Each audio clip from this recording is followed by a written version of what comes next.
In 2021, I said this. I'm not an artist. Rather, I don't consider what I do as art. Now, here we are, some 4 years later, almost to the day, and do I still believe this? Can I still believe this?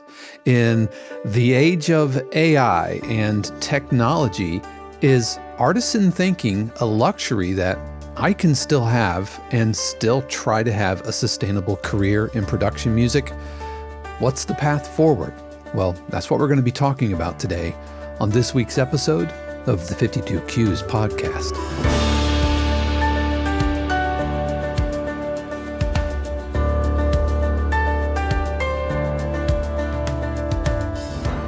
What is happening, everybody, and welcome back to another episode of the 52 Qs podcast, where each week we are talking all about the world of production and library music.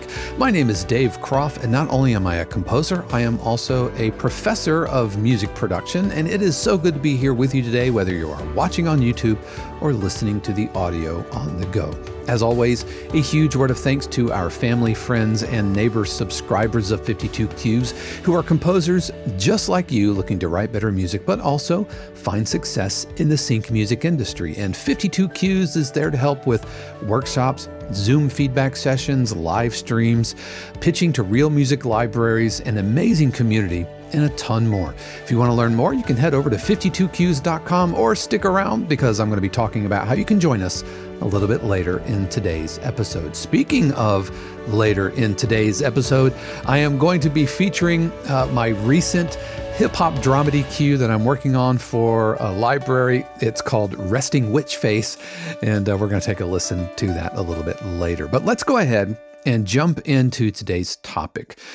Because, like I said in the intro, nearly exactly 4 years ago, it was week 43 of 2021. This was pre, 52 Qs as it exists today. There was no mighty networks. I think we were still on Facebook. I was running a Patreon, and the podcast didn't even really exist. It was just a series of videos I was putting out on YouTube as a yearly vlog to follow through my journey of writing one cue per week. And so that was back in 2021.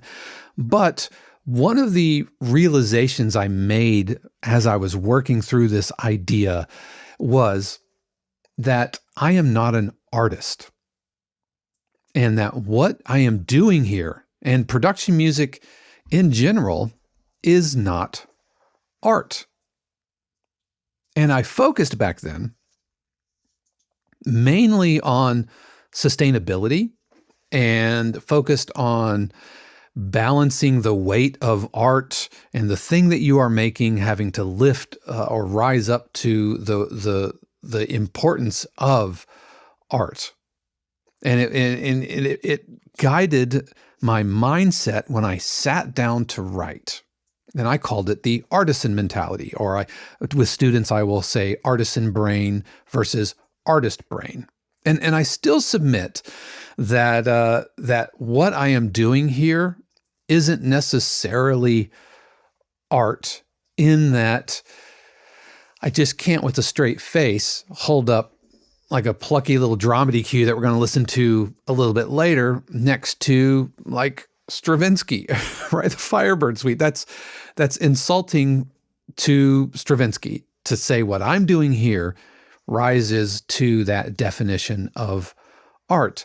And arguably, when Stravinsky wrote Firebird Suite or Rite of Spring or whatever, I don't think he was setting out to necessarily make something that was used and consumed en masse, right? It wasn't necessarily there to help sell a TV show or sell potato chips or baby dolls or to help underscore a slap fight on some reality dating show, right? That's not what Stravinsky set out to do. In fact, if you think back to, the Rite of Spring, there were riots like in the early 1900s when it debuted because it did not fit into what patrons thought they should be getting.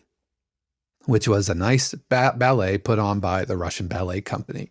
No, there were riots. People famously hated The Rite of Spring when it first debuted. So I don't think that what we're doing here rises to the occasion or rises to the importance of being art. But back then, and for a good long time, this artisan mentality really had more to do, like I said, how I kind of approached the writing process. And I used several types of analogies or several other industries to compare this to. Namely, I talked about graphic designers designing business cards and signage and billboards. I talked about architects, how we weren't necessarily looking to redefine the city skyline. We were just, figuring out like where the seats go, in a McDonald's or in an IHOP. I think I talked about IHOP, and speaking of restaurants, I likened it to being the chef at a 4-star restaurant, but was going to be making the same dish over and over. And so that artisan thinking was much more about taking the weight off of what we are writing and meeting the expectations of the client, or in this case, music supervisors, editors, or whatever, and giving them something that ultimately they can use and that they want and that they get to assign value to that. And on some level, that's still very much true. But there's one big kink in the chain here since 2021. Do you want to guess what that is?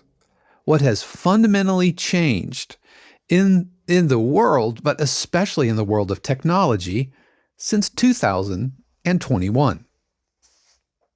And if you're thinking AI, then you are absolutely right. Now, no, this is not another episode on AI, but AI has dramatically shifted expectations. It's full of possibilities, but it's also full of kind of existential dread as far as like what's next. Because if we look at the industries that I compared production music to, AI has and will continue to have a pretty significant impact on those industries. I mean, just look at graphic design. Now you can like open up Canva, or you can open up even Photoshop, and you can have AI start doing some of the work for you. I think about like concept artists for films. I think about costume designers, and coming up with crazy fabrics and materials. And so just 4 years ago, if I was a filmmaker and I wanted to see what does a suit of armor that is made of turtle shells look like, somebody would have to create that. Now I can just jot that into a prompt and get something that conceptually can put me in the right direction. So, visual art, graphic design, that's going to fundamentally change. I mean, look at like architects and look at the AI and automation in that industry and CAD and all of the design tools. Look how automation is showing up in food service. I mean, there's even been like a robot flipping burgers. Now that's kind of it's almost a meme. But aren't there some like White Castles that have robot arms flipping burgers? I don't know how useful it is, but if we were to extrapolate into the future, we can see how technology will be affecting all of these industries that I specifically used as analogs to the production music industry, namely to lessen the burden of art from a composing standpoint. But we cannot ignore the fact that technology is changing those industries, and it is. It's not that it's going to, it is changing our industries. And put on top of that, the challenge that we talked about just last week in my interview with Scott Reinwand, who is the head of production at Warner Chappell Production Music, and he said, it is very easy to create high quality music, and there's a lot of it. We deliver anywhere from, at times it can be like 120 to 140 albums a month. Is it too much music? I feel like it is sometimes. That's a lot for people to digest. And the issue is that, say you put out 4 epic hip hop albums, that feels like a lot. And so when they come back and they say, hey, do you have any more epic hip hop? And we're saying, well, we just gave you 4 albums, a few weeks ago. And they're like, yeah, we've used them 5 times already. Those are kind of the clients we're dealing with, where they'll chew through it, but then they seem much more eager to just kind of move on and what's next. It's never been easier to make high quality music, and that is true. AI or not. Just look at the quality of the virtual libraries we have access to. Look at the power of the computers that we have, like just the power on our phones. And so with that comes this idea that more and more people have access to a field that was relatively closed off. This YouTube channel and the thousands of subscribers who are watching this, and we have nearly 1,000 members in the 52 Qs community.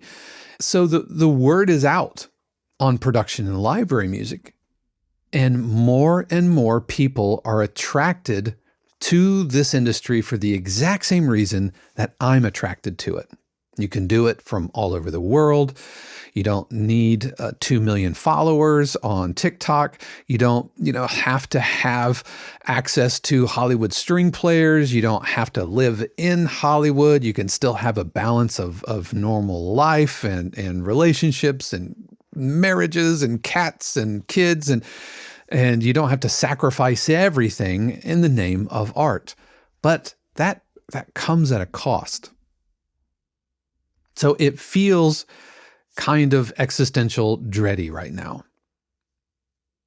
Now, in that same interview, Scott also said that there's a huge demand because clients and music supervisors and editors, they are always kind of gobbling up what's next. Right?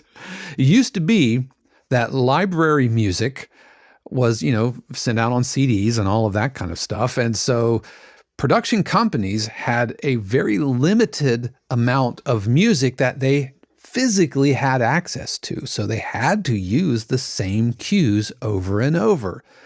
But now, with the Internet of Things and how it's definitely a buyer's market right now, meaning that the editors and the supervisors, they're the ones who have an abundance of stock to choose from, which can be good for us because that means that they need a ton of music. But it also means that they are not reusing the same cues over and over and over. So it used to be, as a composer, you could write some that gets a lot of traction and then would get traction year after year after year.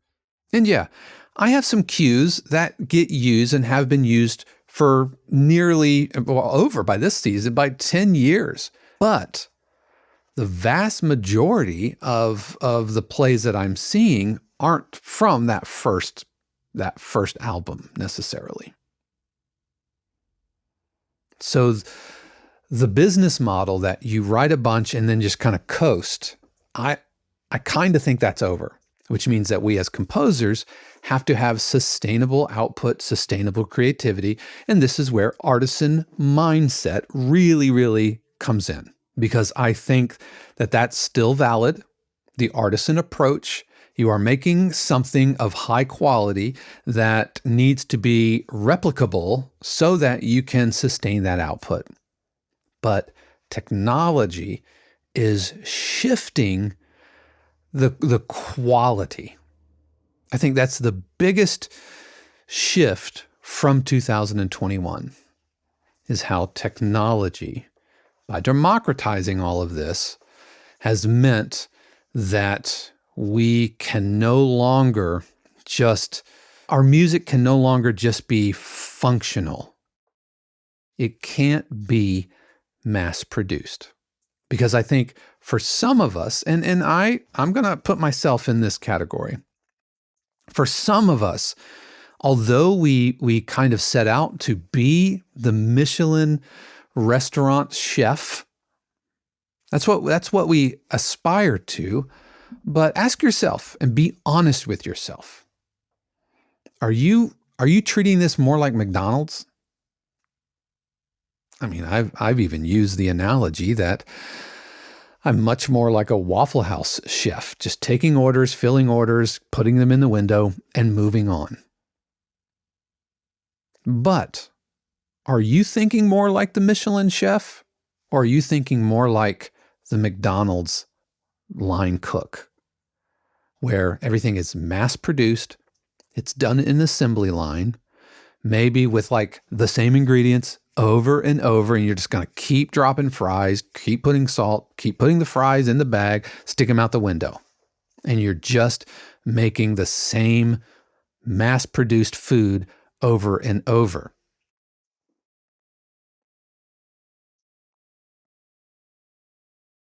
Man, if I'm being honest with myself, I've been there. And it's hard not to be there. If you're writing 45 dramedy cues in a year, then yeah, you're going to dip back into the same ingredients. But I don't think that's a luxury that we can have any longer, because I think technology is going to replace that type of music, or at least that type of effort. Even technology in the hands of composers like me and you are going to mean that even more people will be able to make good music. It's never been easier to make high quality music. And we're all here benefiting from that. But that also means that there is a lot more of us under this tent. So, what's the way forward? How can we survive? Does the artisan mentality still work? I think yes, but we have to think as a different type of artisan. And this does kind of tie into a little bit of some of the things we've talked about here on the podcast before. I've talked about your superpower. I've talked about what you're passionate about. That kind of overlapping Venn diagram episode that I did. And I'll try to remember to put a link up here for you so you can check that out. But I think, first of all, we need to be thinking about our superpower and what we're really passionate about. And I think it is the oncoming age of the specialist. Because the mass-produced, empty calorie music, I think that there's not much appetite for that. And I don't think that libraries are going to be putting a very high premium on mass-produced, empty calorie music.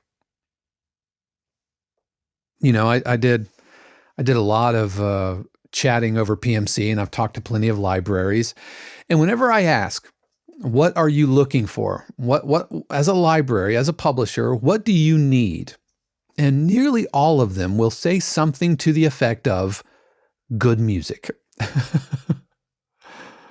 I sat down with one of my libraries, and it's like, what do you need? He's like, I need you to be great. That's what I need. Because great music, he said, I can find a home for great music. So if the music's great, then getting it on television is not a problem. So don't wait for me, this was him, don't wait for me to tell you what I want. I want you to give me something that's great. Which kind of feels like art, but we still have to embrace the artisan mentality, because I just said earlier that it's going to take sustainable, consistent output. And that's directly in the artisan ballpark, because artists, don't necessarily need to pump out a lot of art. Imagine if Stravinsky had to write a new ballet like every month, and that's the only way he would stay in the ballet business. I just signed a deal with another library, and they don't send briefs out at all. They're like, when you got something, send it to us.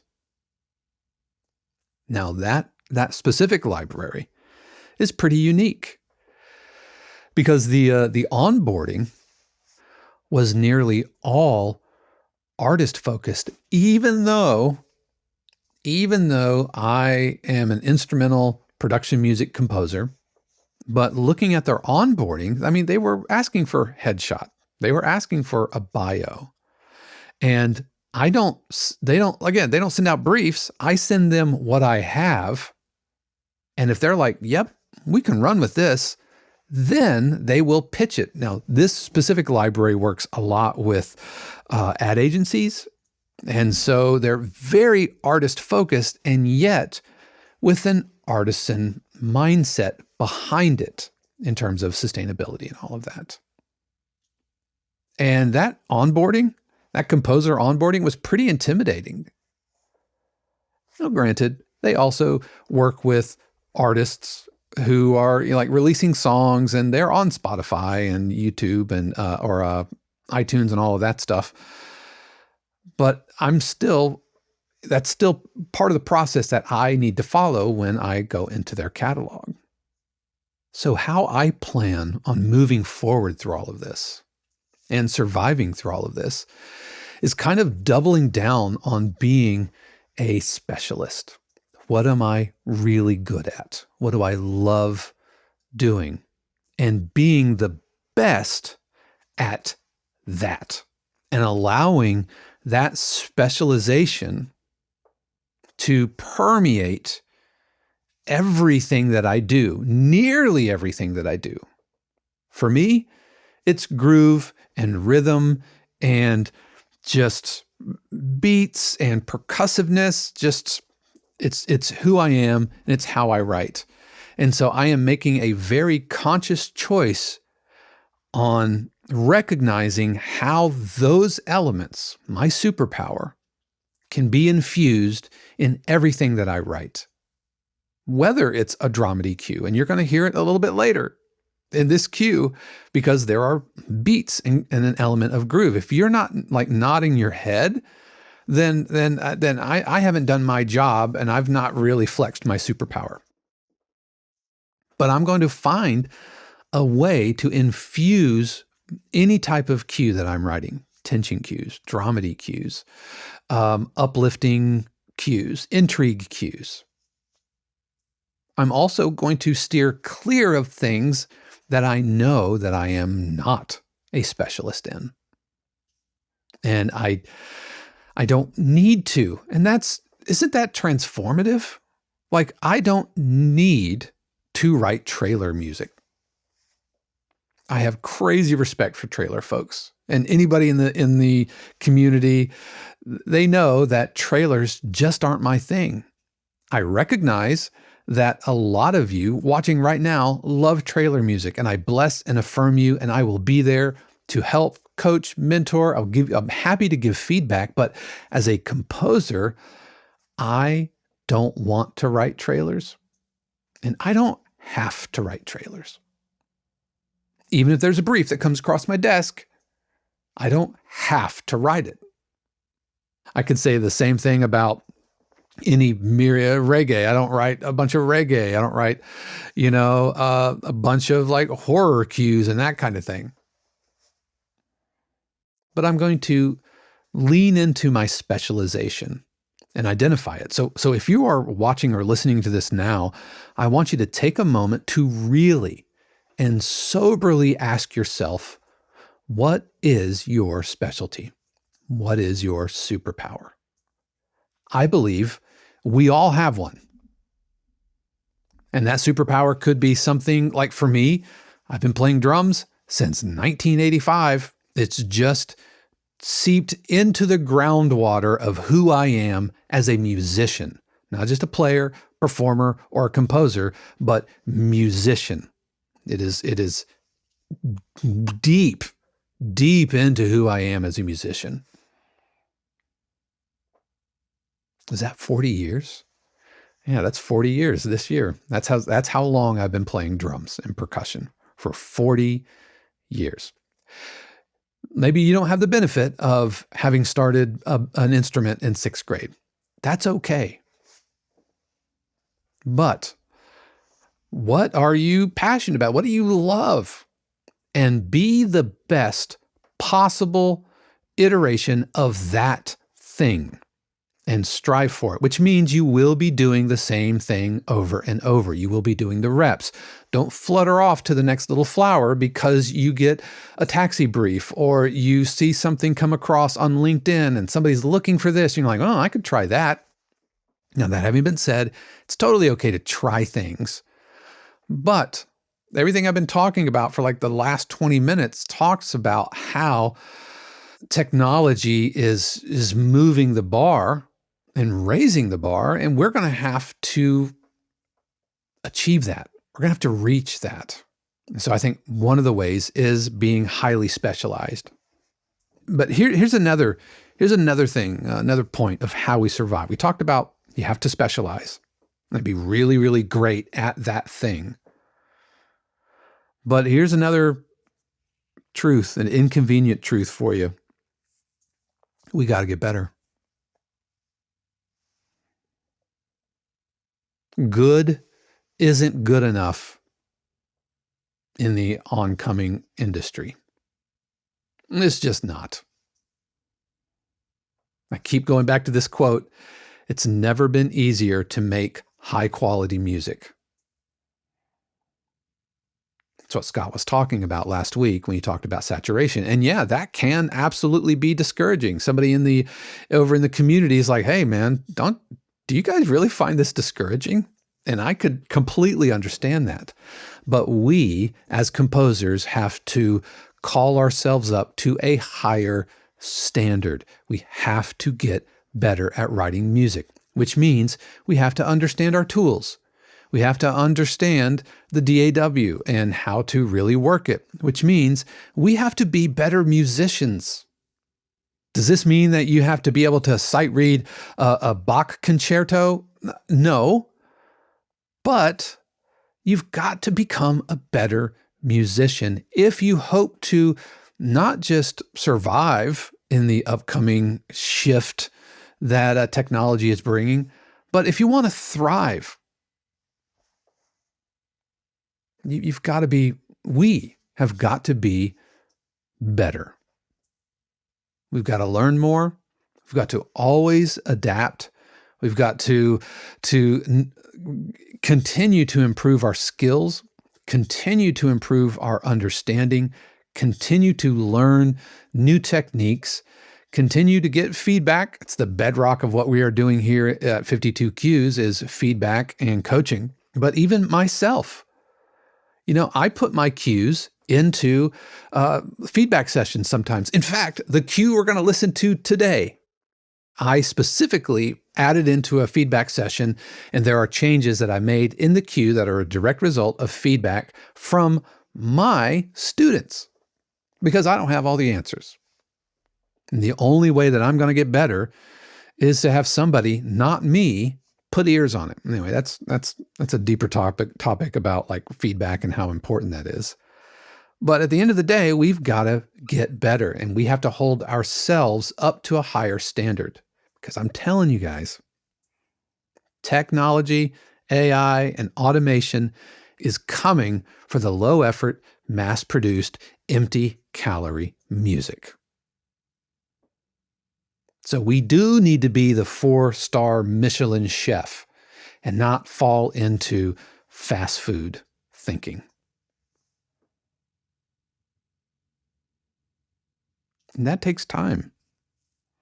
And it's hard. And it doesn't feel great.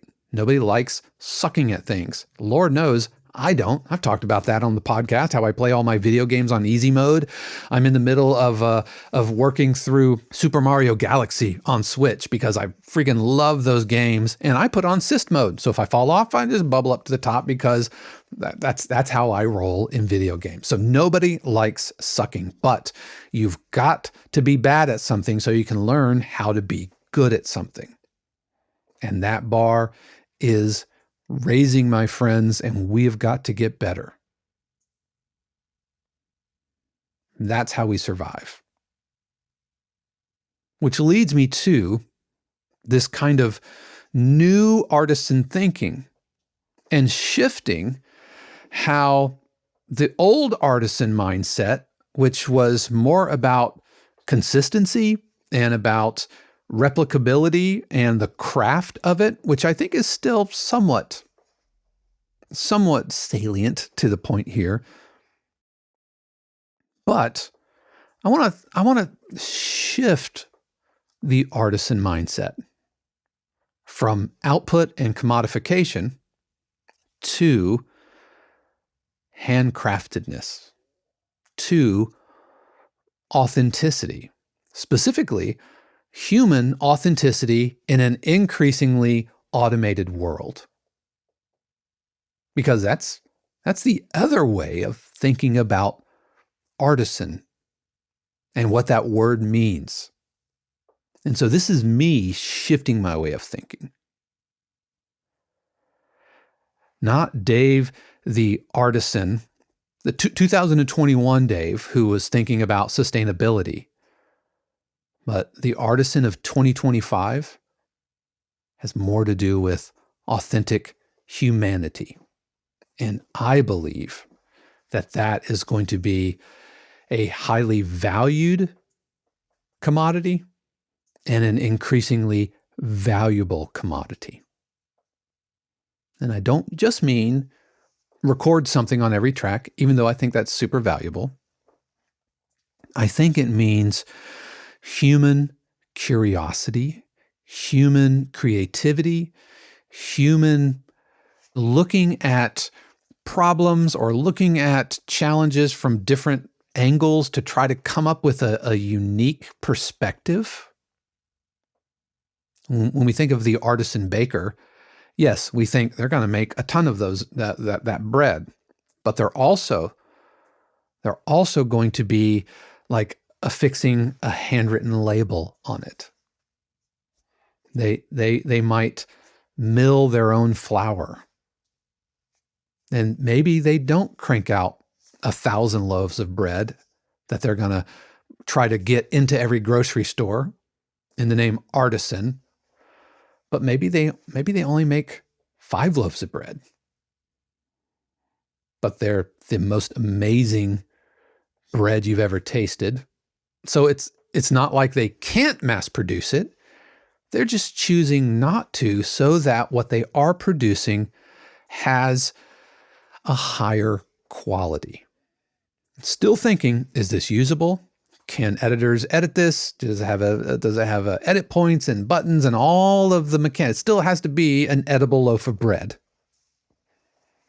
But if it's never been easier to make high quality music, and the editors and music supervisors need a lot of it, then if we focus on the artisan craft of each cue being an absolute no-brainer for an editor to use, not only do I think that that's the way forward, I think this also kind of comes back to the core of why we call this community, this channel, 52 cues. It's what Dan Graham talked about. The genesis of this concept of focusing on one high quality cue per week is the slow and steady path forward. And that's what I'm going to be focusing on. So do I still believe that this isn't art? Yeah. Do I still believe in the artisan mindset? Yes, I do. But the artisan mindset is shifting in authenticity and originality and yet still usable.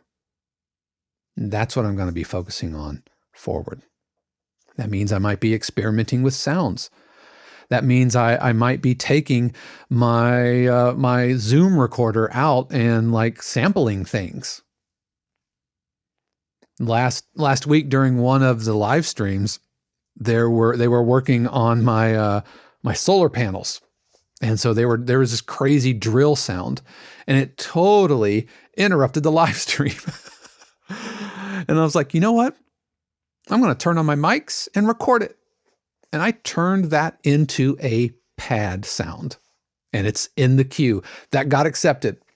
And now my solar installer drill has shown up, and I have a sound that nobody else has. And that's an artisan mindset.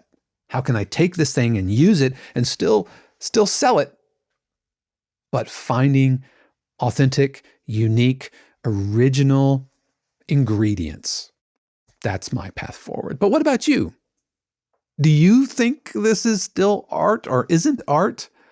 If you haven't watched that episode from 2021, you can definitely check it out. I'll have links to that. But I would love to know your thoughts. But this is how I'm working and moving forward throughout and whatever comes next. I'm here for it. I'm not afraid of AI, but we have to shift some things, and that's how I'm shifting. All right, so we're going to take a super quick break, and you're going to hear an alternate version of me tell you how you can join the 52 Qs community. And when we come back, we're going to be taking a listen to Resting Witch Face, which is my latest hip-hop dramedy cue. We'll be right back. Every week I talk about how this episode and the podcast and the community, the channel, would not be possible without the amazing support of our family, friends, and neighbors, subscribers of 52 Qs, who do pay their actual real-life money to keep all of this going.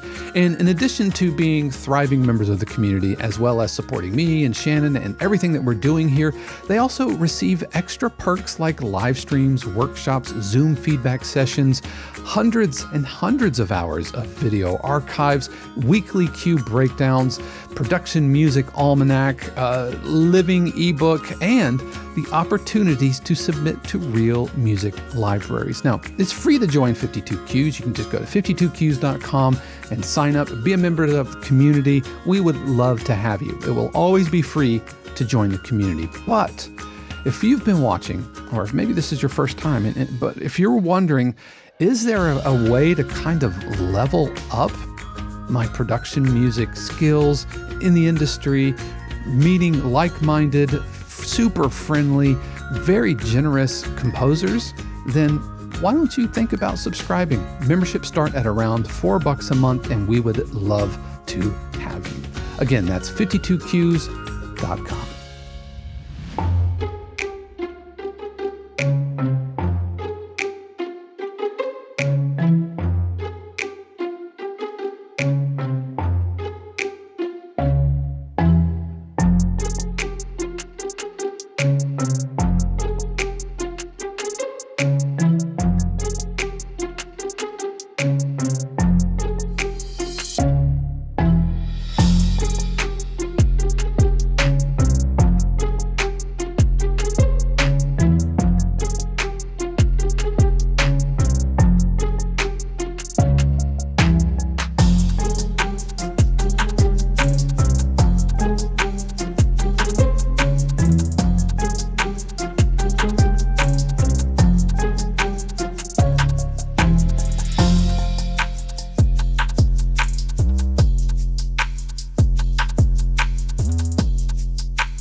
So that was Resting Witch Face. Again, another hip hop dramedy cue, which has all of the standard flavors you're going to find in dramedy cues with pizzicato strings, as well as hip hop beats and 808s and that kind of sound.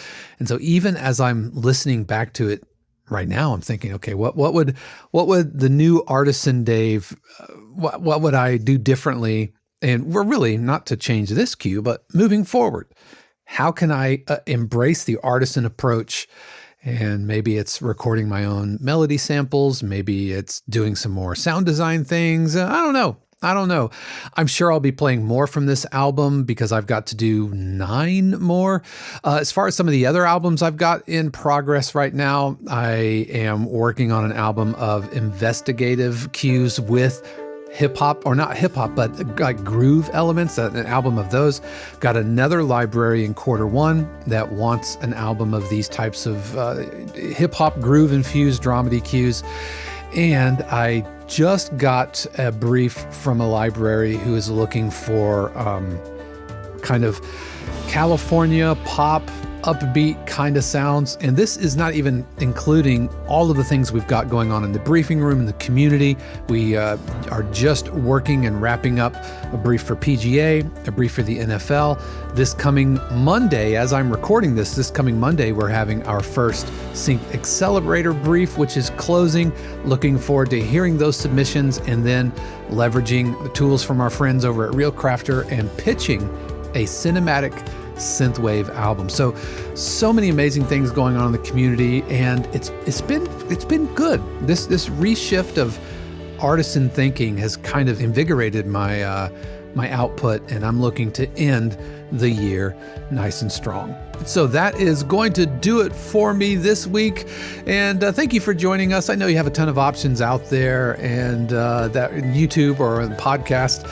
And so if you got value out of this and if you enjoyed it, please consider subscribing, giving it a thumbs up, and all of that business. It really, really will help others find the channel and find the podcast. But I hope you've had an amazing week, and I know that next week is going to be even more amazing. Why do I think that? It's because I trust and believe that the universe has amazing plans just for you. Until next time, peace. The 52 Cues podcast is copyright 2025 818 Studios, all rights reserved. The music played on the podcast is copyright of their respective owners and is used with permission and for educational purposes only. For more information, including joining the community, submitting your cue for review, or becoming a member subscriber of 52 Cues, head over to 52cues.com.